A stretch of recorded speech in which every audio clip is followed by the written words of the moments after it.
여러분 안녕하십니까. 국회 무제한 토론 필리버스터가 막바지를 향해 가고 있습니다. 마지막 주자인 더불어민주당 이종걸 원내대표의 토론이 끝나는 대로 필리버스터는 종료되고 현안인 테러방지법과 선거법을 처리할 예정인데요. 어느 걸 먼저 처리할지를 두고 또 줄다리기가 이어지고 있습니다. 네, 또 각 당은 총선을 42일 앞두고 공천을 하느라 분주한 모습인데요. 박명호 동국대 정치외교학과 교수와 함께 자세히 짚어보겠습니다. 안녕하십니까? 네, 안녕하십니까? 지금 이종걸 원내대표가 이제 10시간이 조금 넘게 계속 진행을 하고 있죠? 5시간 좀 넘었는데. 10시간 한 20분 정도 돼간다고 하는데요. 네. 이종걸 원내대표의 필리버스터 무제한 토론을 마지막으로 더민주가 이제 종료하기로 결정을 했습니다. 이 원내대표는 자신이 지쳐 쓰러질 때까지 하겠다라고 이제 한 상태이기 때문에 언제까지 지속될지는 모르겠습니다만은 오늘 중으로 가능할 수도 있죠. 이제 이 원내대표가 언제까지 무제한 토론을 하느냐에 달려 있는데 이게 기록 경쟁의 경기는 아니고 또 이미 최장 시간을 내놨기 때문에 초점이 좀 흐려지지 않을까 좀 걱정되는 부분이 있습니다. 네, 이제 필리버스터 중단을 하기까지 그 결정을 내리기까지 꽤 고민이 많았을 것 같습니다. 아무래도 총선 먼저 이런 판단이 이었었을까요? 그렇죠. 일단 현실적으로 법안 통과를 저지할 수가 없습니다. 우리 필리버스터 제도에서는 종결이 되면 바로 표결 처리하도록 되어 있기 때문에 오히려 얻을 수 있는 게 없을 수도 있는 상황이고 따라서 계속한다 하더라도 법안 통과를 저지할 수 없다라는 현실적인 압박이 있었고 그 다음에 이 선거법 처리가 계속 지연이 되면 정말 총선 연기론이 탄력을 받을 가능성이 높기 때문에 여기에 대한 책임 문제도 따르게 되고 더민주 입장에서도 총선을 연기하는 건 그렇게 크게 바람직한 건 아닐 수 있거든요. 따라서 연기의 책임론에 또 휘말릴 수 있다라고 하는 압박 이런 것들이 이제 그 중단의 배경이 아닐까 생각이 됩니다. 이제 뭐 그런 역풍이 이제 불어올까봐 이제 그걸 또 우려했다고 하는데 이 김종인 대표가 이제 이종걸 원내대표한테 선거 망치면 당신이 책임질 거냐 뭐 이렇게까지 얘기를 했다는 말이 들립니다. 그렇습니다. 이 김종인 대표 입장에서는 선거에 초점이 흐려지는 것을 그대로 두고 볼 수 없지 않았겠나 하는 생각이 되고요. 여러 내부 이제 강경론도 있고 이제 온건론도 있었을 텐데 아마 이종걸 원내대표가 나름대로 강경론을 좀 주도했던 것이 아닌가 생각이 되고 계속 강경한 주장을 할 수는 있지만은 이게 이제 현실적으로 과연 가능하겠냐라고 하는 부분에 대해서는 본인도 아마 상당히 조심스러웠을 것이 아닌가 생각이 되고 또 이제 이 더불어민주당 입장에서는 할 만큼 했습니다. 현실적으로 더 이상 할 수 있는 여력도 없을 뿐만 아니라 선거를 치러서 어떻게 해야 된다라고 하는 것에 대해서 국민들에게 충분히 자신들의 의사를 전달했기 때문에 이쯤에서 중단하는 것이 여러 가지 면에서 바람직하지 않나 생각이 됩니다. 네, 이게 47년 만에 필리버스터죠. 이제 9일 동안 수많은 화제와 기록들을 낳게 됐는데요. 저희가 영상으로 좀 정리해봤습니다. 9일 동안 마라톤 토론이 이어지면서 캐나다 새민주당의 세계 기록 58시간을 훌쩍 뛰어넘었습니다. 하지만 본회의장에선 토론자들의 발언 내용이 테러방지법과 관련이 없다는 문제로 여야 간 시비가 붙어서 고성과 막말이 오가기도 했었는데요.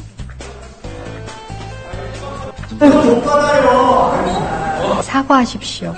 삿대질에 소리치기에 네, 여당 의원들은 야당이 토론 투쟁을 벌일 때 본회의장을 내주고 밖에 나와 피켓 시위로 맞불을 놨습니다. 더민주 은수미 정청래 의원은 잇따라 최장 토론 시간을 경신했습니다.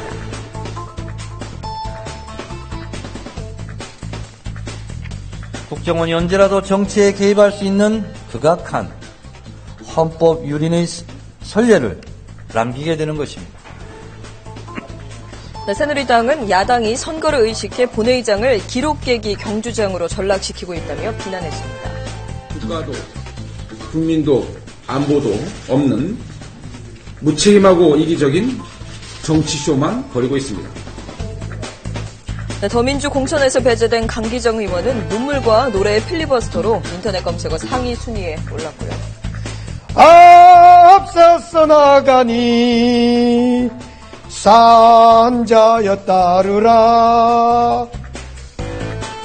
네, 새누리당의 정가윤 부의장도 동료 의원으로서 격려의 말을 전하기도 했었습니다. 다시 여기서 만나기를 바랍니다. 사랑합니다. 네, 또 이분도 참 힘드셨겠죠. 또 3교대로 필리버스터 의사 진행을 맡았던 국회의장과 부의장 간 피로를 호소하면서 한때 헌정사상 처음으로 본회의 의장석에 상임위원장이 앉기도 했었습니다. 네.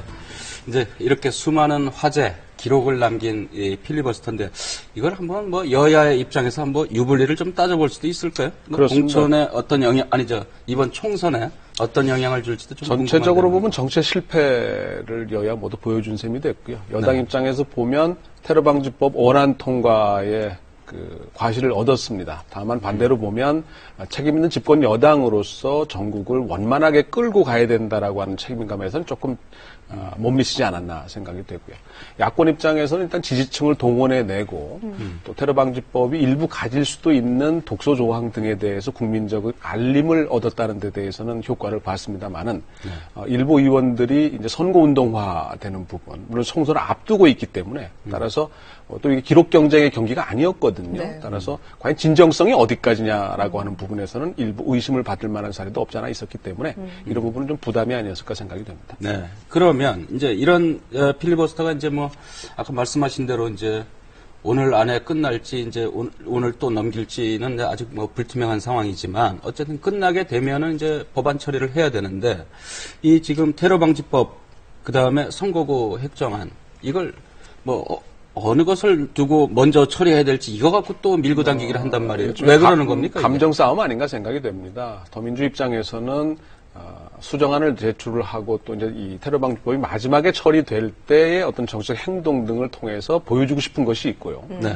또 반대로 새누리당은 그거 이제 반대되는 입장이기 때문에 네. 서로 노림수가 좀 다른 것이 아닌가 생각이 들고 순서가 사실 중요한 건 아니거든요. 어차피 세 개 법안과 선거구 획정안은 반드시 처리가 돼야 되는 상황이기 때문에 불과 뭐 시간 차이가 많이 나는 것도 아니고 순서상의 문제고 결국 이제 이 무제한 토론의 그 끝무리에 조금 약간의 감정적인 그 싸움이 좀 섞여 있는 것이 아닌가 생각이 듭니다. 여당 입장에서는 테러방지법을 먼저 좀 처리했으면 하는 거고 그렇죠. 또 야당 입장에서는 테러방지법을 좀 수정한 다음에 나중에 그다음에 이제 처리하고자 선거법 하는 먼저 거죠. 처리했으면 좋겠는 그런 그렇습니다. 입장 차이가 좀 있는 거죠.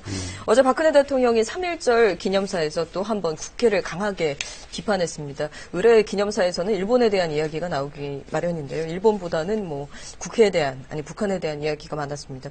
또 경제 혁신 법안들이 기득권과 정치권에 이제 문턱을 넘지 못하고 있다 이런 말씀하셨는데 이게 여당이 추진해온 이런 그동안의 경제 법안들 19대 국회에서 이 문턱을 넘지 못할 가능성이 높은 거죠. 현재로서는 총선 전까지는 좀 어렵다고 봐야 되겠죠. 아마 서로 하고 싶어도 또 해주고 싶어도 선거를 앞두고 있기 때문에 각자의 네. 지지층 때문에 쉽지 않은 일이 거기 혹시 가능하다면 총선 끝나고 나서 임기 마감을 앞두고 한 달여 정도 시간이 있거든요. 따라서 그때 이제 가능할 수 있겠지만 근데 그때 총선 결과가 또 어떻게 되느냐에 달려 있을 것 같고요. 대통령의 언급은 결국 이제 대통령께서 작년부터 계속 해오던 어떤 국회 심판론의 연장선상에 있지 않나 생각이 듭니다. 말씀하신 것처럼 3.1절 경축사는 대체로 북한과 일본에 대한 메시지가 있었는데 그것보다도 국내 정치에 대한 언급이 네. 상대적으로 많았거든요. 뭐 서로 연결시킬 수 없는 사안들은 아니었습니다만은 따라서 총선이 가까워 올수록 어떤 대통령의 정치적 행보에 좀 더 관심이 집중되지 않을까 생각이 네. 됩니다. 네, 또 이제 공천 문제로 여당도 좀 시끄러운 편인데요.